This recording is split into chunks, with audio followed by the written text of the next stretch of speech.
जात नाही त्यांनी संपूर्ण कायद्याचा उल्लेख जो मला मी करायला पाहिजे होता तो तुम्ही अभ्यास पूर्ण केला आहे, त्यामुळे आता मी त्यात जात नाही।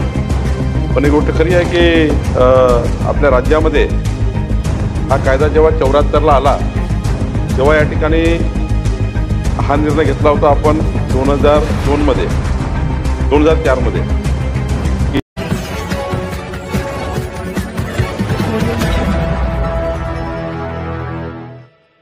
नमस्कार मित्रांनो, आपण बघत आहात महाराष्ट्र तक टीव्ही न्यूज।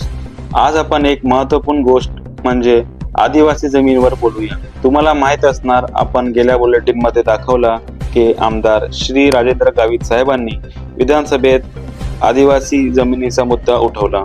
1628 आदिवासी जमीन मालकांवर झालेल्या फसवणूक झाल्याची गोष्ट अशी समोर आली आहे। आपण गेल्या बुलेटिन मध्ये बघितलं कशा प्रकारे गावित साहेबांनी विधानसभेत जमीन फसवणूकचा मुद्दा उठवला। राजेंद्र गावित यांनी आदिवासींची हक्काची लढाईमध्ये मदत केल्याबद्दल सर्व ठिकाणी त्यांचा प्रशंसा होत आहे। त्यांच्या विधानसभेत दिलेल्या आदिवासी जमिनीचा भाषण खूप वेगाने लोकांमध्ये पसरत आहे। चला आपण जाऊया श्री राजेंद्र गावित यांच्याकडे आणि यांच्यामुखी जाणून घेऊया की हे मुद्दा नक्की काय आहे। राज्यातील आदिवासी जमिनींच्या लुटीचा गंभीर मुद्दा आमदार राजेंद्र गावित यांनी महाराष्ट्र विधानसभेत उपस्थित करून खळबळ उडवून दिली आहे। गावित यांनी आरोप केला की राज्यातील 1967 च्या महसूल अधिनियमातील कलम 3A व 3B चे उल्लंघन करून 1628 आदिवासी कुटुंबांची जमीन बेकायदेशीररित्या गैर आदिवासी लोकांना देण्यात आली आहे। या व्यवहारांमध्ये अनेक प्रकारचे फसवणूक झाल्याचे गावित यांनी विधानसभेत नमूद केले आहे। काही प्रकारांमध्ये जमीन अत्यंत कमी किमतीत विकत घेण्यात आल्या आणि नंतर तीच रक्कम नगदी स्वरूपात परत घेतली गेली। एका प्रकरणात 1 कोटी रुपये बँक मार्फत ट्रान्सफर करून 90 लाख रुपये चेक वरून परत घेतले गेले, अशी माहिती गावित साहेब यांनी दिली। दबाव व प्रलोभन काही असो, मी माघार घेणार नाही। विधानसभेनंतर माध्यमांशी बोलताना गावित म्हणाले, मी आदिवासी बांधवांच्या न्यायासाठी लढत आहे, कोणीही दबाव आणू शकत नाही। पक्षाचे वरिष्ठ मोठे लोक यांच्याकडून कितीही शिफारिश आल्या तरी मी विचलित होणार नाही, शेवटपर्यंत ही लढाई लढणार आहे। भ्रष्ट अधिकारी आणि भूमाफियांचे संगनमत या संपूर्ण प्रकारांमध्ये भ्रष्ट महसूल व पोलीस अधिकाऱ्यांचा सक्रिय सहभाग असून त्यांनी भूमाफियांची मदत केली आहे।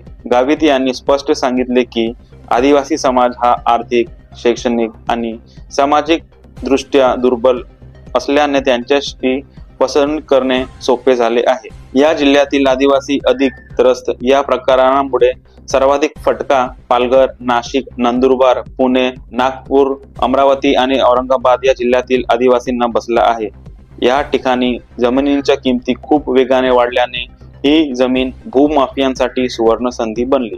राजेंद्र गावित यांचे निर्धार, ज्या आदिवासींची जमीन बेकायदेशीरपणे घेतली गेली आहे ती परत मिळवून देईपर्यंत मी शांत बसणार नाही, असा ठाम निर्धार आमदार राजेंद्र गावित यांनी व्यक्त केला आहे। ही बातमी आदिवासी हक्क, जमीन कायदा आणि शेतकरी सन्मानासाठी जागृत घडवणारी आहे। जात नाही त्यांनी संपूर्ण कायद्याचा उल्लेख जो मला मी करायला पाहिजे होता तो तुम्ही अभ्यास पूर्ण केला आहे, त्यामुळे आता मी त्यात जात नाही।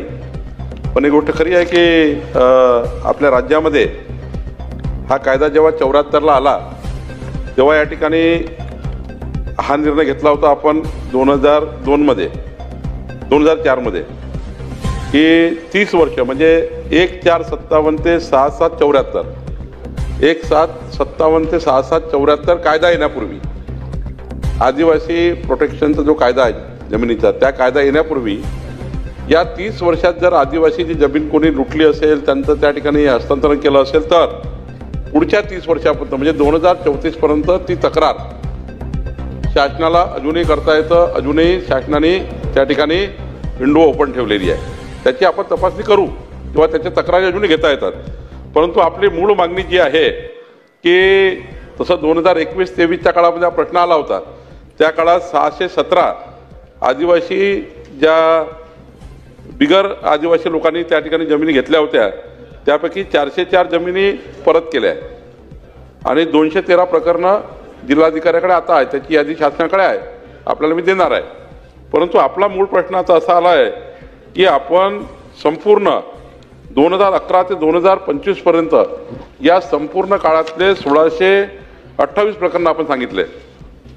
या प्रकरणाची जे आपण कोकणातले 732 वगैरे वगैरे जे काही सांगितले आहे, तर याची जे 1628 प्रकरणाची कोकण विभाग आणि सर्वच विभागाच्या विभागीय आयुक्ताच्या मार्फत, आपण तहसीलदार कलेक्टर सांगितलं, मी विभागीय आयुक्तामार्फत हे 1628 प्रकरणाची विभागीय आयुक्तामार्फत संपूर्ण चौकशी लावून पुढच्या 3 महिन्यामध्ये हे जे चुकीचे हस्तांतरण झाले असतील, धमकावून झाले असतील, त्या ठिकाणी प्रलोभन दाखवून झाले असतील, त्या सर्व हस्तांतरणाबद्दल आपण त्या ठिकाणी संपूर्ण चौकशीचा पुढच्या अधिवेशनापूर्वी राजेंद्र गावित साहेब आपण या ठिकाणी आपला रिपोर्ट सादर करू. आणि तुम्ही जे दुसरं सांगितलं की जो आता याची तर जे हस्तांतरणाचा नियम आहे फार कडक आहे, सुप्रीम कोर्टाचे निकाल अत्यंत कडक याच्यामध्ये आहे. तर याच्यामध्ये तसं तर आपण 36 बाबी तपासल्याशिवाय ते आपण फक्त बिगर शेती, वाणिज्य आणि इंडस्ट्रीयल ज्या जमिनी आदिवासी बिगर आदिवासी करतो, शेती या जमीन तर करतच नाही, करू शकत नाही. शेतीला शेती जमीन फक्त आदिवासीच घेऊ शकतो, शेती जमीन बिगर आदिवासी घेऊ शकत नाही. फक्त आता आपण जे बिगर आदिवासी जमिनी आहे, वाणिज्य, रहिवासी वगैरे, याच्याकरता आपण जे 34 बाबी आपण तपासतो, त्याच्यात जर 34 बाबी क्लिअर झाल्या तर त्या ठिकाणी तरच आपण हस्तांतरण करतो. आता आपण जे हस्तांतरण करतो, पण तरीही जे तक्रारी शासनाकडे येतात, तुमच्याकडे येतात, आपल्याकडे येतात, माझी या ठिकाणी सर्व आदिवासी भागातील सर्व आमदारांना विनंती आहे, या ठिकाणी सर्व आदिवासी शेड्यूल ट्राईब भागात निवडून आलेले तुमच्या भागात 26 त्या ठिकाणी मंत्री बसले, आदिवासी विकास मंत्री, त्यांनाही माझी विनंती आहे की आपणही सर्वांनी त्यात लक्ष टाका आणि शासनाला तुम्ही अजून काही जर असे हस्तांतरण झाले असतील, 26 ते 28 प्रकरण तपासूच आपण, पण अजून जर काही वाटतं तुम्ही शासनाला सांगा, विभागीय आयुक्त संपूर्ण चौकशी करेल आणि पुढच्या अधिवेशनापूर्वी आपण हा संपूर्ण रिपोर्ट या ठिकाणी आपल्या समोर सादर करू. श्री बबनराव